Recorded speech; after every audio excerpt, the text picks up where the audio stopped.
design. A lot of people, especially as a tech engineer, struggle with the design module, right? And I understand it because we as tech engineers is not something we're used to, right? We don't come from a background where we have to deploy. We fix issues and we study certain keywords and then we target those keywords. We get the logs. That's what we're good at. So design requires a mindset shift. The answer is never written out anywhere. You have to deduce rather than look up, right? You have to reason based on what the scenario gives you. Hello and welcome to the Cisco Learning Network Podcast. In this episode, we're focusing on the CCIE Collaboration Lab exam with a particular emphasis on the design module and how candidates can prepare for scenario-based questions. You'll hear from Cisco Learning Network Community Manager Tanner Swift, CCIE Collaboration Exam Product Manager Kashif Zeeshan, Kehinde-Idowu, and Charanjeet Singh.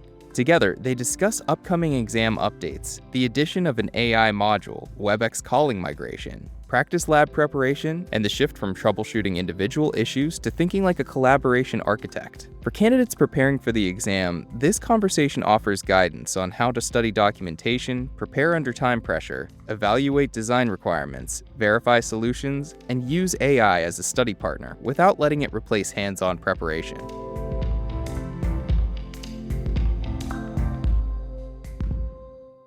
Hello, everyone. Tanner Swift here with the Cisco Learning Network. I am super excited to be joined once again by CCIE Collaboration Exam Product Manager Kashif Zeeshan today. Kashif, take it away. Right over to you.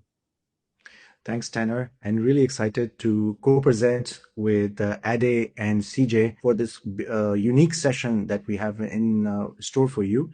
And that's cracking the CCIE Collaboration Design module in focus, right? So the reason why we're doing this is the fact that we have received a lot of feedback and from the feedback perspective, there are a lot of gaps in the learning to prepare for the design module. And here we are, we're trying to bring to you one of the tips and tricks and methodology on how to decode the exam topics. And we're going to go over that with a lot of detail around the exam topics as well. So coming back to CCIE is definitely evolving right now, right? And what I mean by that is we are introducing a brand new AI module in the exam now. The dates, just to confirm with you guys, are not confirmed yet, but definitely we are announcing the change next year. So look out for the announcements on the website, Cisco Learning website as well, on when those dates are going to be firm. So coming back to the AI-Do module, right? So people are going to be asking, like, what does this AI module do? What questions are going to be asked in the AI module, right? This module is basically provides you with an AI tool set, right? And it asks you, so from some of the capabilities around from a collaboration perspective would be that the AI native features like AI receptionist, right? More on the contact center agent, the agent studio with Webex Connect, or the Webex MCPs, right? That's where the topics are going to be when it comes to the AI module from a collaboration point of view. But we are going to be giving you use cases and you're going to be presented with some AI tools that would allow you to answer those questions, and those are going to be outcome based, right? So going back into more detail around what the format is going to look like. So the design module now is going to be reduced from 3 hours to 2 hours. The due module stays the same for 5 hours, but then 1 hour is given dedicated to an AI module, right? Where you're going to be having access to the LLMs and some AI tools as well, like AI assistant and built-in AI assistant in the Webex Calling and contact center architecture as well. Kashif is outlining how the CCIE collaboration exam is evolving. The main point for listeners is that the exam is expected to include a dedicated AI module while still testing the practical design and hands-on skills collaboration professionals need in real-world environments. From a format perspective, obviously, this is a hands-on module. The point system will be shown to you, right? And backward navigation obviously will be enabled in there. And basically, when you think about the AI module, think about agentic ops, right? How we can when designing the Webex calling architecture and scope, how we can leverage the tool sets around there, right? In terms of the documentation or any hands-on tool that are available to you at that point. So, if those of you, many of you may know this, right? From an update perspective, just wanted to highlight we have upgraded our core manager, all the UC components in the CCI lab to 15 or X. Cube is upgraded to 17, 12, and 4, right? We have decommissioned Jabber all across our Windows platform, so there won't be any Jabber except for in the PSTN PC, right? That's where you're going to be making the calls from and to the PSTN as well. We have launched these exams back in November 26 to 2025. And please do take advantage of all the blogs, the Cisco blog, the Cisco Learning Network blog, and an amazing collaboration preparation guide, which is really helpful for you to prepare for this exam, right? And based on the feedback, not only you're going to be having access to the AI assistant within the Webex calling, we have also opened up help.webex.com for you guys to during your due exam or whatever, you have access to this website to be able to make sure that what we're deploying and configuring is aligned with the documentation.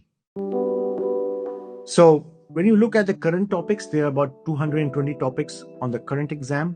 We are making no changes at this point for the current exam, but next year when we launch the new AI module, there's going to be a major revision of topics that are going to come in. So you're going to be seeing some changes around there. And when I say major revision, I mean like the changes are going to be around from 3 to 40%.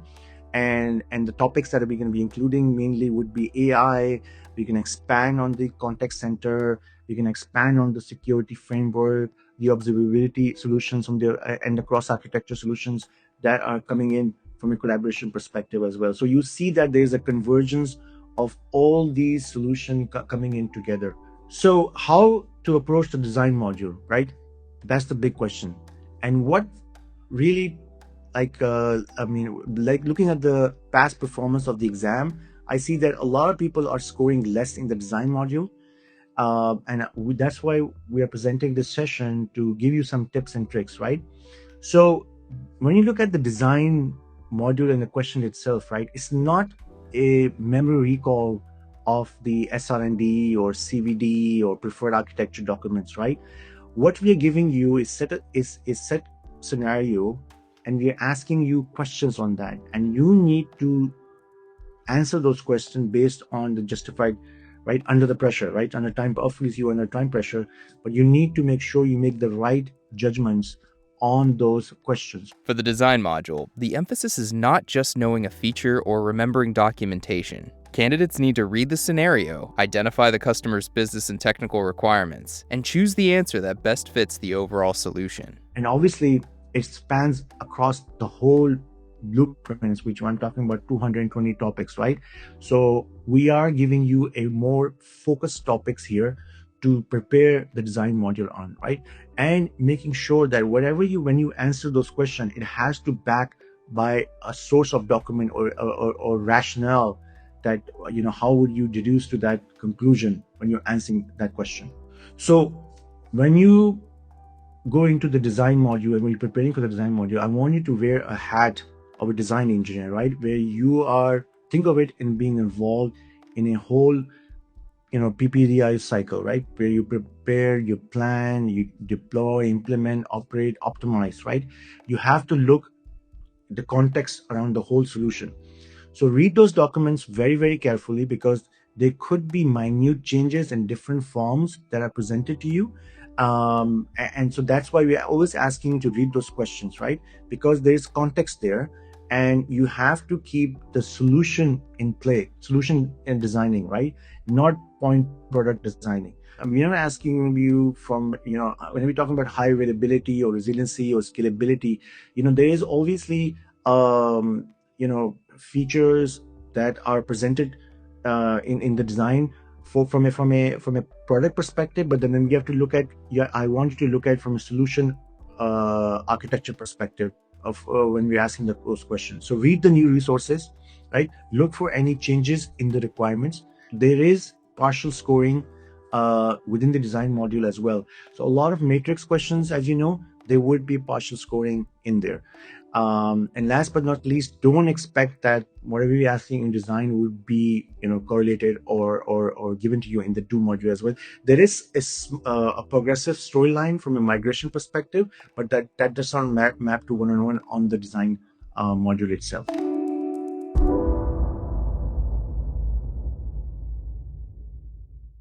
So looking at the topics, this is the focus I want you guys to prepare for, right? What are the main topics around that we're asking you, right? Redundancy, resiliency, right? Scalability.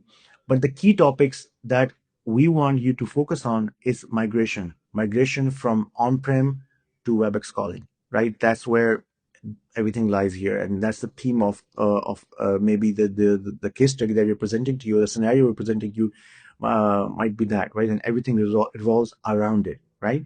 So when it comes to scalability, the bandwidth management, the security aspect of things, right? These are the topics that you need to pick on, you need to study on, right? And when we're going to be going over the pipeline methodology, this is the topics that you need to pick on and to prepare for the exam itself. Looking at the scope of the Webex architecture in CCIE Collaboration, at this point, we are limited to messaging, calling, right? So in design module, we're asking you the differences between the DI, dedicated instance, or a multi-tenant architecture.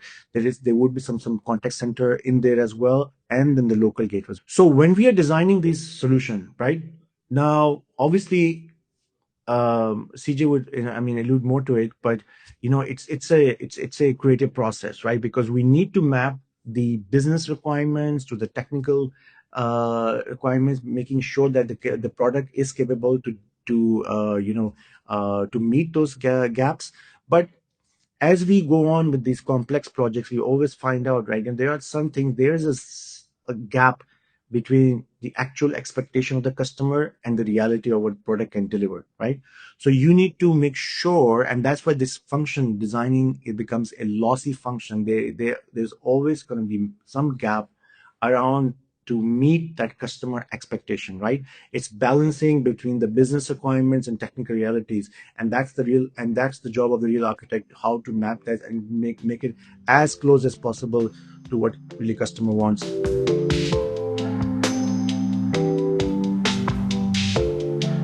From a migration perspective, right now, these turn out to be really, really complex. In the beginning, I heard that it used to take like 3 years to do all that.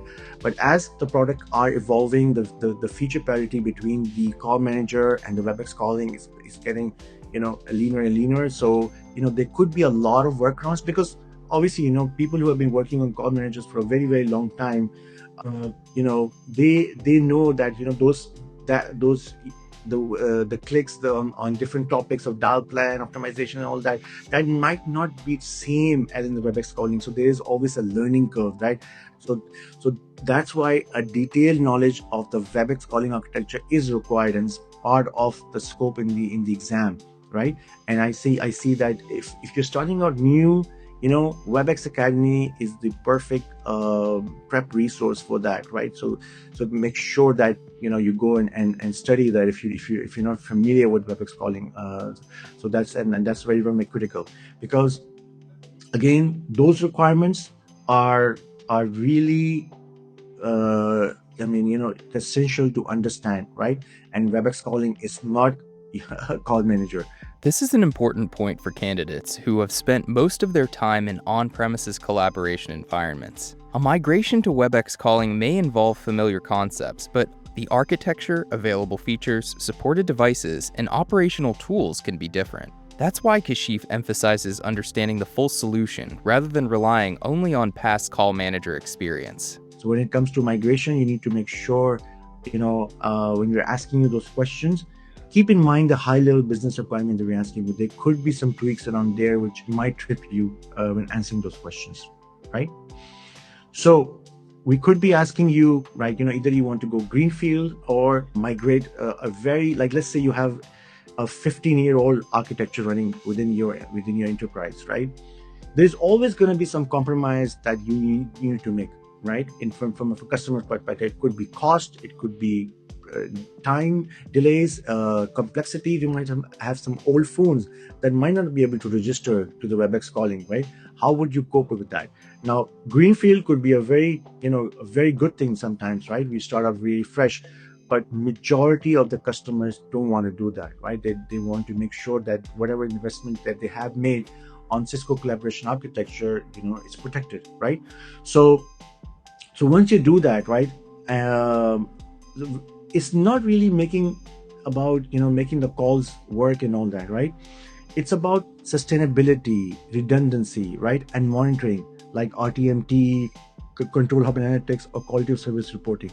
So majority of these things you have to consider when you're designing these solutions, and there always gonna be some gap. This is the reason that it becomes really tricky as well for when it comes to design module, is that when we're asking for the new resources, you need to make sure that you understand the overall picture, the context, but then you also understand certain developments, because these business requirements are changing, right? They're changing over time, and this is basically a reality. Back in the days when we used to design all these networks, we used to get this incremental updates by the customer. We need this, we need that, right? So how would you manage that, and keeping the product capabilities as well? Because as we go along, these products are changing. You might need to upgrade, right? So for sure, and new requirements might be added anytime. So this is part of the reality that we are bringing in the exam by introducing new resources for you during the course of the design module, right? That you are preparing for the exam.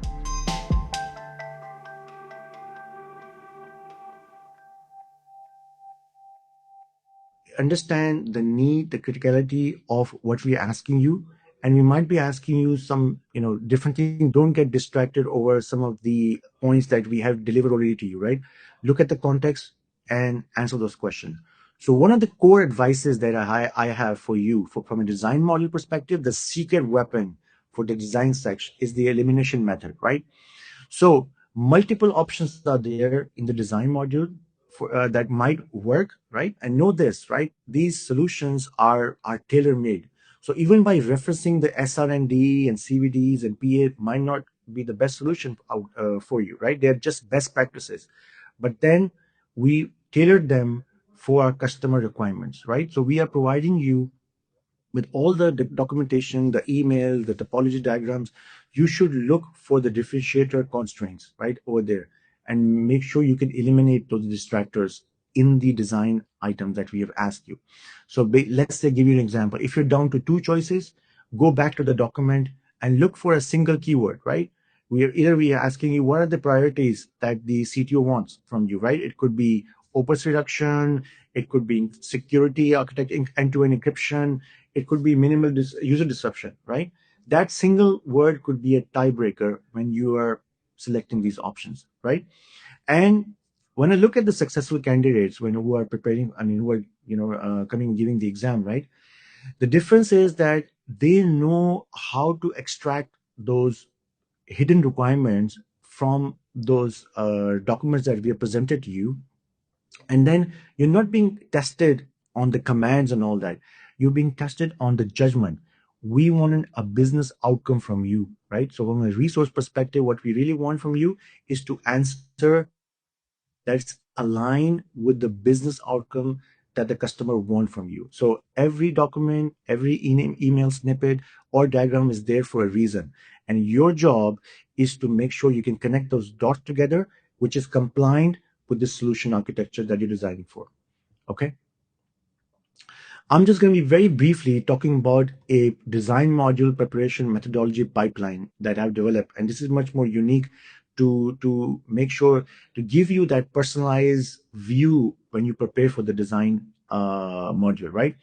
First is you're going to pick up your exam topics, right? And pick a topic that we're asking you to design on, right? So you break the blueprint into the domains and tasks, right? And then you try to learn the concept and theories around it. And let's say, and I'm going to be going over this, giving you a live example as well. And CJ is going to go more deep down into the top of mind which customers are doing at this point, right? We translate those concept inquiry into the technical requirements, and based on those technical requirements, we present to you a working scenario, right, which is giving you an exam angle, and based on that, you build items that would validate the skill set or competency that we are asking in the exam. Okay, let me give you an example, right? Let's put the methodology in action, right? So we have a topic, premise-based PSTN in the exam topic, local gateway, right? So we look at the local gateway, you say there are two modes that we can deploy, either registration mode or certificate-based mode, right? From a concept and theory perspective, what are the things that are important in there? Term authentication, the capacity, the SIP digest registration, and mutual TLS, right? From a technical requirement perspective, number of calls that each solution supports, right?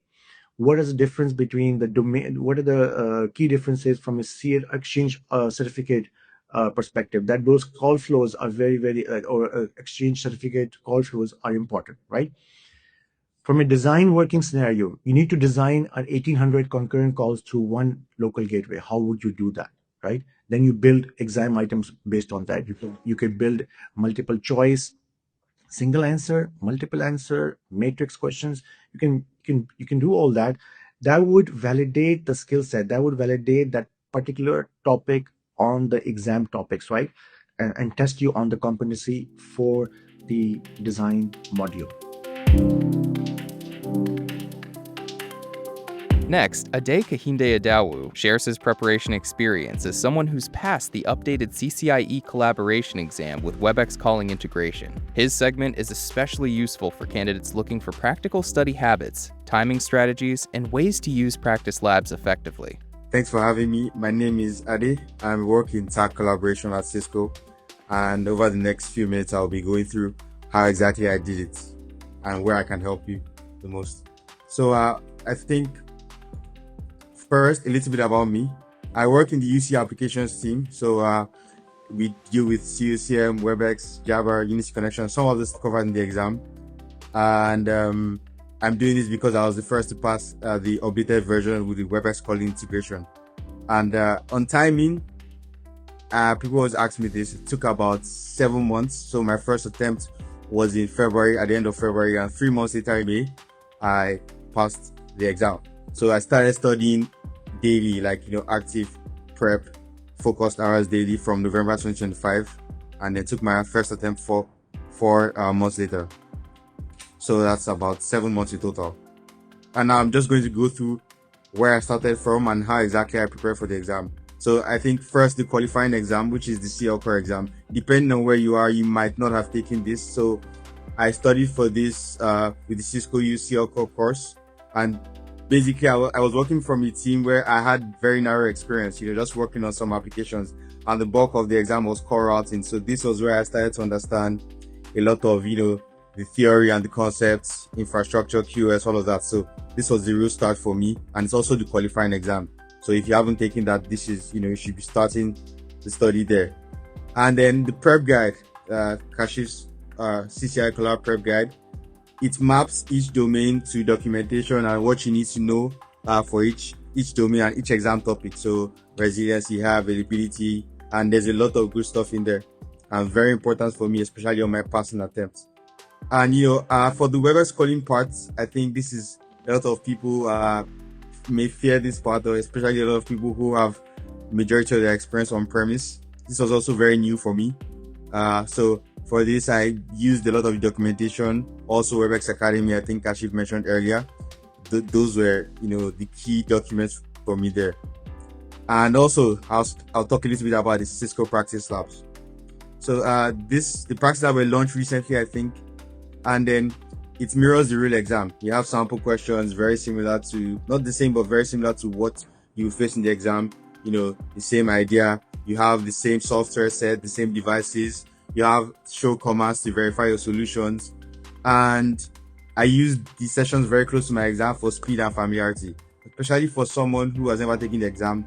It gets you familiar with the delivery environment and all of that. And I'll say, since it's timed for 4 hours and it's paid, you should be at a point where you're a little bit familiar with the environment you're familiar with all the applications that you configure in the exam. You're familiar with all the topics. Maybe you can't configure everything on time, but at least you go in, you're not clueless, right? So you go in and then you can practice your timing. You can practice finishing under 4 hours, because if you can finish under 4 hours, right, you're very definitely ready for exam, because the exam is 5 hours and you have 1 hour left to verify and to troubleshoot and for all of that.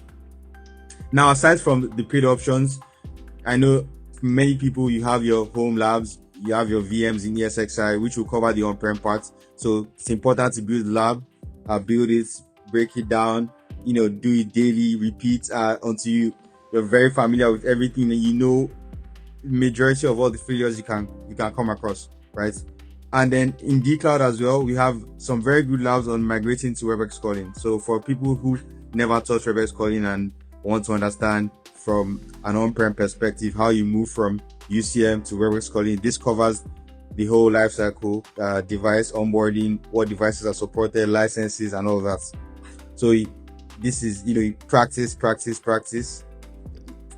labs, D Cloud, your personal labs. It's very important. And then design, as Kashif was mentioning, a lot of people, especially as a tech engineer, struggle with the design module, right? And I understand it, because we as tech engineers, is not something we're used to, right?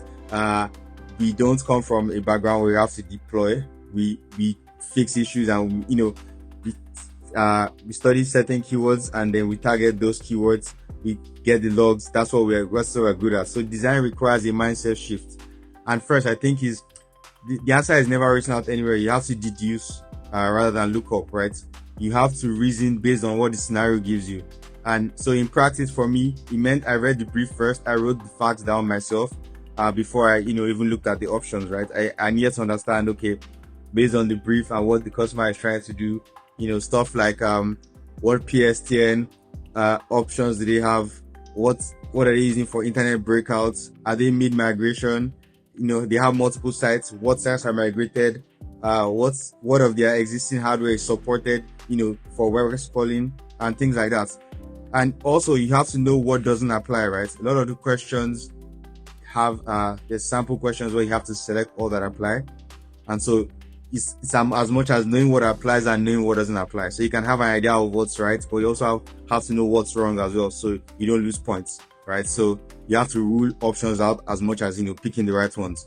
So for me, in practice, I eliminated against the brief, not against documentation. I think Kashif also spoke on this. So the brief decides what the answer is. So something can be right or, supported based on documentation, but what the customer is trying to achieve is what determines what the answer will be, right? So, and third, also, context decides what is mandatory and what is optional for the customer requirements. And yeah, I think 2 habits on the day is use the documentation. Do not hesitate to bring it up, especially on the trickier matrix questions where you are working out what is wrong and not just what is right. I think if you have, maybe you're down to 2 options, as go to the documentation and verify it. I think there's enough time for people to do that. And tie every email you get back to the brief. So you have an initial brief, and during the progressive storyline, the requirements might change, right? So you need to update that in your notes. Okay, so the customer doesn't want this anymore and wants this. Note that down, and that also carries on to the next questions. So cross-check every question against the brief and against each email that comes in. And so that's for design. Now I'll speak a little bit on the hands-on module. So in the hands-on module, this is domain by domain. This is how I attack it. So first, you have to read everything. How the tasks are structured is not how you can configure them. Some things need to be in place before the order. So only when you read through it, you can understand what order you want to go through it, right? So some config has to be in place before other config will work. So you need to find that out. And then in the order I actually did them was first my call control and my dial plan. So I went on Notepad. I built my queue-based configs, high availability dial pairs in Notepad, just save them there. Then I was going to CUCM next, because you have to do that same configuration on multiple nodes, and it's the bulk, it takes the longest time because you have to create the same thing in multiple places. And also it's very easy for something to fail here, because on CUCM, you can easily select the wrong drop down, select the wrong checkbox, and it fails and you get no error, right? So it needs to be focused when you're doing this part. So that I was doing it while I was still sharp. It's 5 hours. So after 3 hours of design, you could get a little bit tired. So I made sure to do it first.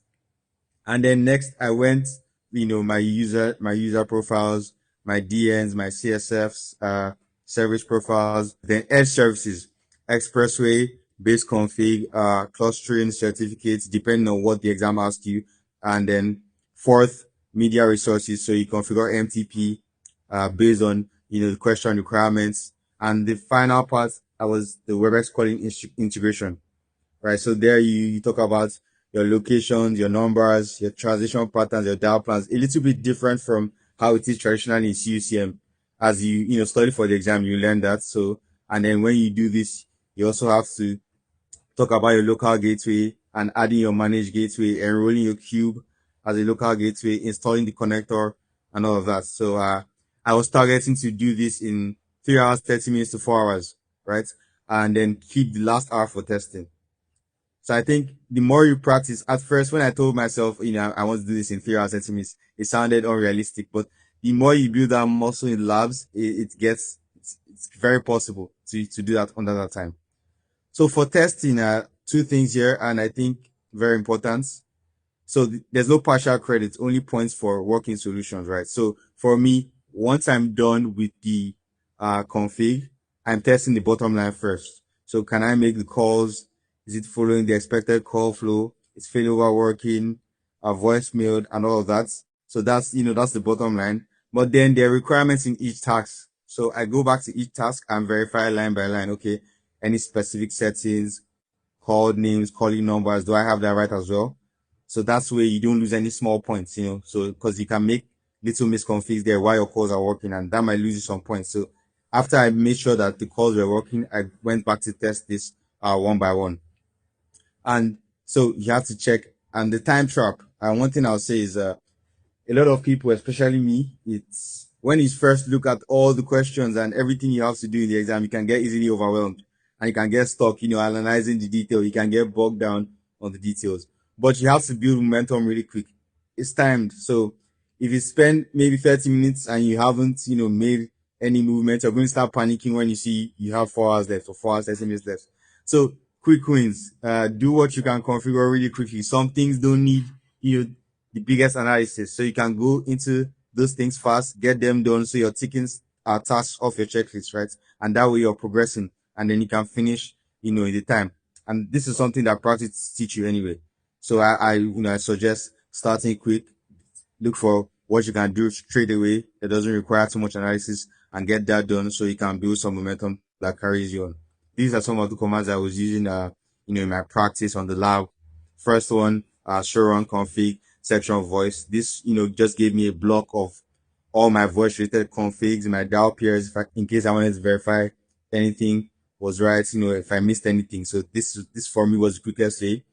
And then second one is, when you're testing your calls and, your call doesn't just go through, first you want to make sure your dial pairs cover it, right? So out of all the dial pairs you configured, can you actually route this number? And then the rest for debugging your dial pair matching, for looking at safe signaling, for seeing your active calls and what are the called and calling numbers, so you meet the requirements of the exam. And for checking your trunk status, especially now with the Webex calling piece, you want to check if your trunk is online on queue. And so those are the commands you use. And then in the exam, right? So now we have a lot of tools, based on feedback from the community as well. Have a lot of tools in the exam that can help people, especially in the do module, right? So you have the AI assistant is there, and I would suggest practicing with it beforehand in Control Hub, prompting it, seeing what you can get out of it. For me on the day, it could help with steps for trunk registration and some of the form-based questions that you have in the do module as well. This can help with that. And then you have the help.webex documentation as well. So as always, you have to practice navigating the help pages, knowing how to get what you need quickly. And so for your Webex calling trunk, you can go there in case you've missed any part of the config. You can go there and get what you need. So I think all the tools we have now and the practice and the resources we have available, the new part of the exam, which is the Webex calling integration, is is less scary than it looks. You're not doing it just from memory. There's a lot of tools in exam and before the exam, such as the practice labs, to help you with that. So I think just to close, I'll say it's very possible exam. 7 months from now a narrow start, just working on applications to having enough knowledge to be able to pass the exam. I think I'm not a special case, and if I could do that, then you can as well.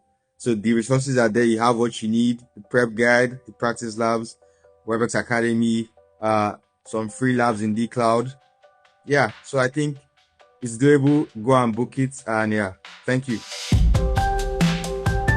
Ade's preparation strategy comes down to repetition, timing, and verification. He recommends building familiarity through labs, practicing the exam environment, reading the full task list before configuring, and saving time at the end to test whether the solution actually works. Thank you, Ade. Thank you for that awesome journey of the CCIE collaboration preparation, right? And really, I think there are some very, very insightful tips that you mentioned. Your persistency is a key attribute, I would say, in passing the exam.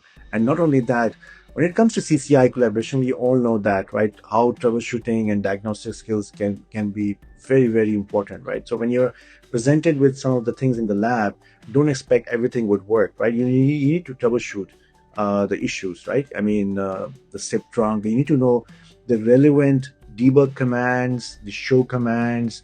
So it all comes with practice. And I say that, that's why in the practice labs, you do have some predefined tasks for you and some show commands that will present to you. So please make sure they did a very good job around highlighting some of those key commands as well, right? And over back now to CJ, looking at the design module preparation methodology pipeline, right? And I think CJ, you and I, we have been discussing more around the top of mind topics that when it comes are key to the migration, right? And so please introduce yourself. I know we go way back in the days and provide us with some key examples around how to map the methodology and how would it help prepare for the design module. Over to you. Thanks, Kashif. Really excited to be here. We'll be talking about the design module. So Kashif gave us a brief introduction, what it is, what's coming up.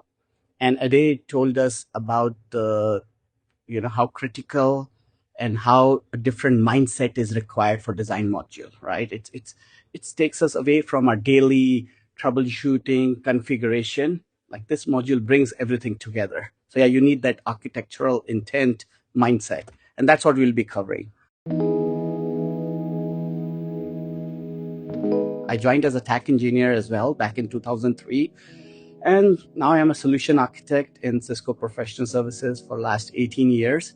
A headline I did, it used to be called CCIE Voice, not even CCIE Collab. So we have come a long way from being a CCIE Voice to CCIE Collab now. And we are adding AI in next year, as Kashif said. We are enhancing it, evolving it. And I did it CUCM 4.1 Windows and back in 2007. So right, long time back. And if you look at how long it took, very similar to what Ade shared, it takes 8 to 10. Some might take less, some might take more, but it takes that amount of time. And I think so Ade said practice, and Kashif put on it. You need that. Either you need 7-8 years of experience doing it day in, day out, or how you use 3-4 years experience by spending time in lab, doing it over to build that speed. So for me as well, I think so 3 years into the industry, and after that I started my career in 2003, started studying in 2006. I had 2.5 years of experience, and then it took 10 months or so. And one thing you will notice, Ade passed in May month, different year. Definitely. I passed in May, and I get to know Kashif passed in month of May. So fun fact, looks like month is a great month to book and schedule our CCIE labs, lucky month for CCIE. And while it's in team, when I passed CCIE back in 2007, there was no design module. But, the real world, the customer, the enterprises, looking to us as design thinking, it's still required. And what I can tell you over the last 18 years, CCIE Voice or the knowledge I gained through practice, through solving problems, helped me grow in a customer facing role. And that's why today Kashif team, it's a powerful addition, I will say, in the current blueprint, which will make you ready for the real customer scenarios. So what previously used to happen, you will gain all the technical knowledge and then go in front of customer, and the expectations are high. That number carries a weight on our shoulders. As Kashif said, we should be able to troubleshoot, we should be able to design. So that's where I was saying this design module will make us ready for that leap, for stand in front of the customer and go through any customer requirement. CJ's section shifts the focus from individual tasks to architectural thinking. Instead of asking only how a feature is configured, he looks at how several features work together to satisfy a customer's requirements. What we did was we picked up one exam topic from our current blueprint. However, the real goal is to demonstrate a preparation framework, a methodology. How should you prepare for the design module? More from content perspective, methodology perspective, and preparation perspective. And this can be applied across all design topics, right? So what I'm going to share with you is a framework. And as we go through this topic, I would like you to observe, concentrate on three things. First, each concept, each feature, how it is tied to an architectural design intent, As Ade said, that mindset, intent. You're looking at not from a configuration angle, you're looking at from a design customer requirement angle. And the second one, how to construct a solution, right? How we will bring together multiple things to come up with the solution on the basis of, again, customer scenario, enterprise requirement, right? So we are all tying it up to a real world use case, which bring back together all the features together. And the third, how to deconstruct a scenario. So in the lab or in the design module, you will see questions having multiple things, and then you have to deconstruct it, break it down into smaller issues, requirements, and then come up with the design answers.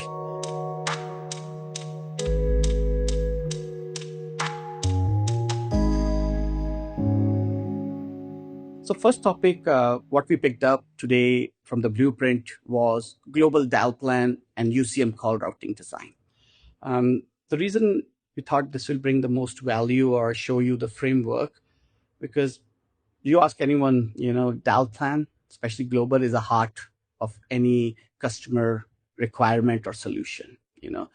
Around this, all the other features, your conference, your transcoding, all those revolve around. But dial plan is a key. People should be able to make and receive calls. And why global dial plan? So over the last 18, 20 years, when we made centralized IPPBX, UCM, what happened was, we started finding scale issues. Your 5-digit number was not scaling. Your site code and numbering is not scalable. And now you have a different dialing behavior where for intercall, you have to dial somewhere different for PSTN. So that's where global dial plan came into the picture. And the first topic was globalization versus localization. And again, why it is critical, team. See, when Kashif was talking about migrations, be it greenfield or brownfield, people coming from Cisco to Cisco, third party to Cisco, anywhere, the key thing is what our customers or enterprises will look at you as no change in my user behavior. They don't want to impact their workforce and change their way of working because the backend system is moving. They want more features with that migration, but no user behavior change. So they're looking at us, the admin, the solution, the architects. Okay, how behind the scenes you can do something for me where the user behavior is not impacted. And that's where, the key concept of global dial plan is globalization and localization. Once you have migrated, Monday morning, user will still go off hook, dial 9 and the number. However, you're in behind the scenes globalizing the number to even 64, so that concept, the best practice where you globalize closer to the source where the user is and localize at the exit or egress, because there are still some PSTN providers out there or PRIs where you can't send a E164. So that's where it's a critical concept, globalization, localization. We should be crystal clear where should we globalize and localize. And another, talking with my experience, we concentrate a lot on called number. People are dialing, but calling number plays a great role, because a lot of time users miss calls like we all do, or receive calls and you don't remember that person and you want to dial it back. They want that seamless. They don't want, a 5-digit number or something, and that's not dialable back. Or we are creating translation patterns to achieve it. So that's where we put a key term there, concentrate on calling party globalization. Like, you need to look at whole solution, not a piece of it. And like a worked example, as I said, I have faced it myself, where we designed it, we were testing with, and then, during the UAT, the callback from missed calls. We didn't even thought about, we thought about all good things about users calling this. And then it came out, the calling number shown on the phone is not even 64, so the dial back is not working. So it was one of a UAT, user acceptance test, which failed. And then from the exam angle perspective, you will see that if the callback from history is failing, right? Or am I doing the best design to solve that issue or that requirement where customer says, I want that seamless, right? I want globalized seamless. Second one, partitions and calling search spaces. And what this brings together is class of restriction. So these are two individual pillars of our dial plan, which brings class of restriction into the picture. What I mean by that is, when we go in front of customer or enterprises which you are managing, they don't talk this language, right? They don't understand. What they will tell you is, these are my personas, these are my set of users, and this is what I give them as a privilege. Like my lobby phones, they can only dial emergency. These are my premium users, they can dial international. So they give you these requirements, and we as architects, we as admins, bring that requirement back and see what is the best combination of partitions and calling search space I can build to achieve and satisfy that requirement.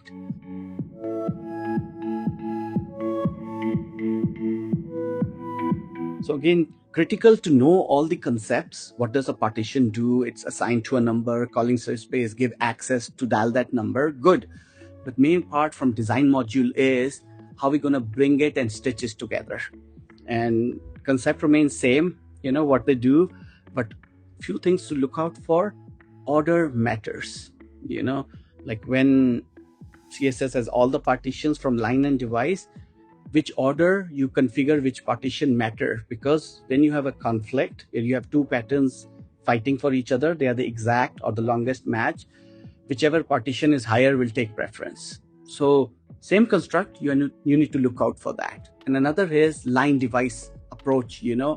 They both concatenate, and line takes priority over device. So you need to design or answer the design module in a way where we can articulate that, you're giving access on line and blocking on device, because line will always take a priority over device. So you need to, along with basic concept, you need to look out for these things as well, so you can design a better solution and you can answer, that design module question. And let's look at a worked example. Let's say you work and, enterprise, it says, or you're looking at the CDR, nobody talked about it, and you see lobby phones are making international calls, and it's a flaw. Why would you keep a lobby phone, which is for everyone, and be able to make international calls? And now our customer has asked, right, why am I international bill? So there might be so much problems where this issue can arise from CDR or bills going higher, and why there's someone making so many international calls from lobby phones. So now this is, and then you come and enforce the right class of service, right? So there might be class of service there or a wrong class of service configured, but you need to look out. That's how exams will create a scenario for you, and this is how a real world scenario is, not an international CSS as a name, but a real scenario where it can come. An exam angle, class of systems are solved by CSS partition membership, not by disabling a route pattern. Then you disable for everyone. Nobody can make an international call, right? So you need to apply a right construct for a right problem or a right ask. The third one, translation, transformation patterns. Again, team, when we talked about globalization, localization, these are our tools to do it. We use translation patterns to globalize, and then we use transformation patterns to localize before the call exit out to the trunks or gateways. And along with CSS and partition, we bring it together. And then the key concept is urgent priority. So if for some calls, again, not all, there is an overlap, what happens is call manager waits, right? Because it doesn't know, are you dialing more digits or you're done? So this urgent priority helps us to tell CUCM when it's doing digit analysis, your work is done, I've dialed, go ahead, match the pattern and send my call out. And that's what. So there are two parts to it. Urgent priority should be set at the right route pattern or TP, but not at a wrong TP or RP where users start complaining, I'm not able to dial the full number and my call is disconnected. Like you want to dial 10 digits, and after 7 digits, your call is routed and service provider doesn't like it and it's a number dialed is not correct. So same concept can be used differently. So we need to focus on each concept and see from the solution perspective how you will bring it together. And again, worked example, let's say somebody is dialing a 911 and complaining for interdigit timeout, that T302 timer out there, because you see there is an overlap between 911-9. There's an overlap where call manager is waiting, you're going to dial 2 more digits. It thinks. But that's where, when you put a translation pattern or a route pattern and you put an urgent priority on it, it will take it and not wait for that interdigit timeout. And again, exam angle, people design can, a question can throw like 911 dialing is slow, users are complaining, or urgent priority should be used when there's an overlapping. So these are the exam angles where the same topic, urgent priority, can be given as a question.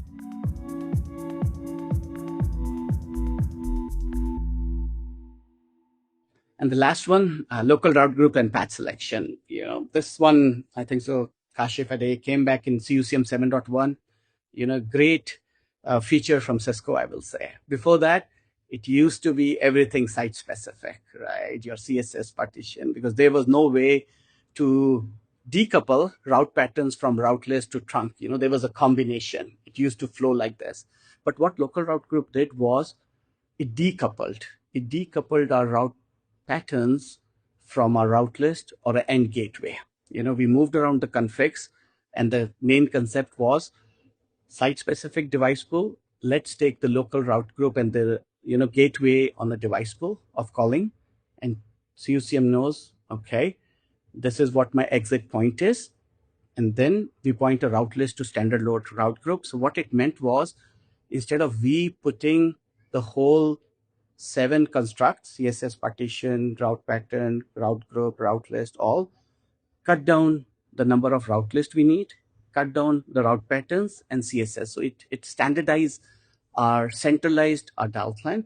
And that's where you need to look out for in the exam when it's example, let's say a 50 site org has 50 PSTN route patterns, repointing 1 to standard local route pool, setting each device pool yields a local breakout everywhere from a single pattern.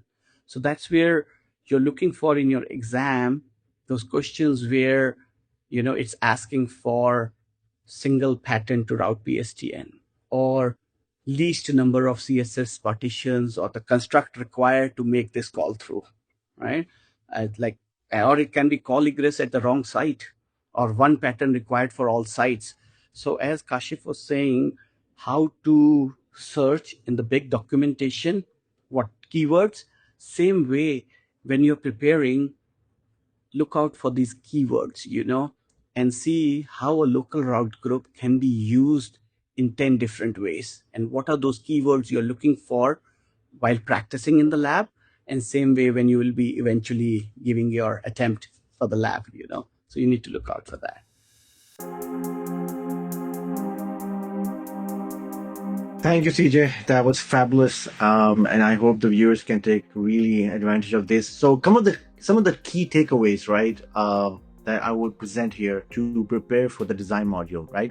And before I do that, there's one question that I want to ask my presenters, right?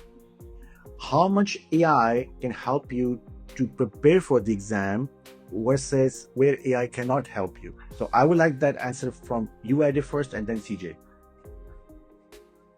Okay, I think for me, AI can be very helpful for, I think some ways that I use it, and I think people can also use it is when I was, when with the Webex Calling integration, right, you have to design a dial plan that's a little bit different from what you do on prem. You have to find a way to route all the calls, right? So I was, prompting AI, trying to find out the best possible design, the easiest way to configure it, and, the way that's most natural. For the design module as well, then you can prompt AI, act as an architect, give you some constraints, some requirements, and make you come up with solutions, just how you have it in design module. So we have what the design module tests for, and, like Kashif said, PPDIO lifecycle. So these are things you can, put in your prompt as well. So to get good design questions to build that mindset shift. Thanks, Ade. Yeah, just adding on, AI can be an assistant, right? As I said, it's very good at giving you rapid scenarios, giving you material to test your knowledge, right? Preparing you better. You can give it an SRND, it can throw back all the proper combinations about resiliency, redundancy, right? Once you give it a good prompt. And second thing is validate your concept, right? Like, let's say you looked at the problem, you think this is the best solution, you can work with AI to validate, is your thought process right? Or you can ask it to guide you, are there other options? So that way, I feel AI is a great tool which can help you practice faster, practice more, right? Because it can give you that scenarios where experience will take you time, right? So it will shorten your learning curve. It can come up with this combination scenarios, which as me might take years, to experience in every engagement. But that's what AI can do for us, that it can break a technical content into multiple scenarios and questions. However, your second part, Kashif, what AI can't do for us. So as I said, it's a great coach, mentor tool. But again, Eddie said practice a lot of time, right? Like that practice, why it's key is speed. It cannot do it for you. It cannot bring speed in your thought process. That can only come with practice. That muscle memory, right? Those pages, left to right, system, call routing, that can only happen left to right when you have done it multiple times. And Eddie, you need to redo it. You're home, take a snapshot, do it, break it. That's what we did, right? Taking that snapshot, reloading that snapshot, sitting, and that 8 hours, right?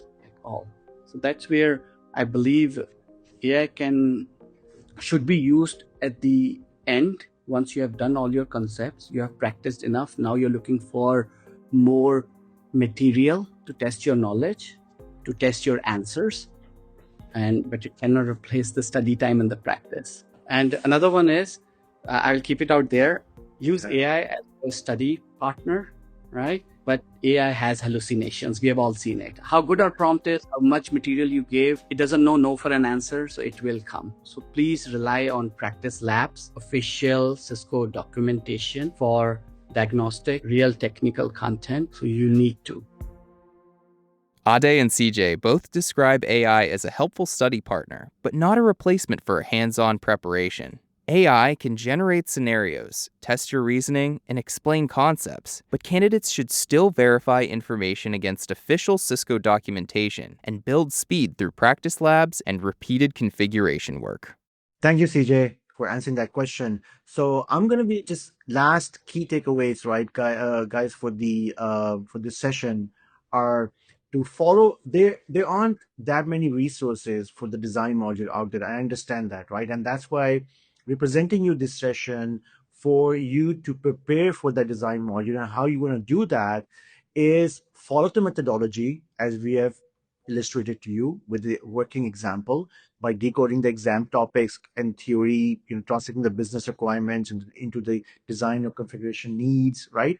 And cast those requirements then into a real design scenario, right? Where let AI generate those design items for you to test your concepts, to test your, your whole methodology, your skill set, which gonna validate that when it comes to CCIE collaboration, right?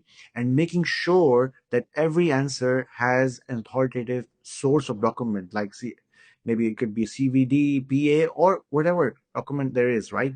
Make sure that you have that in your pocket as well. So, like as Eddie said, make sure you can utilize the practice labs, do best practices to sharpen your troubleshooting, your diagnostic, accuracy, and execution speed, right? That's what practice labs is for. And last, make your learning more personalized by using the AI as a tutor to test your logic, generate those practice scenarios for yourself, but rely on the practice labs or documentation for real speed execution. You have to make sure you have to go and do it by your hands. AI won't do it for you, right? That wraps up this episode of the Cisco Learning Network podcast. In this episode, we looked at preparation for the CCIE Collaboration Lab exam, including updates to the exam, the mindset needed for the design module, the importance of Webex Calling migration knowledge, and how practice labs, documentation, and AI tools can support your preparation. For more certification resources and community discussion, visit the Cisco Learning Network at learningnetwork.cisco.com. Thanks for listening, and be sure to subscribe for more conversations about Cisco certifications, emerging technologies, and the future of IT.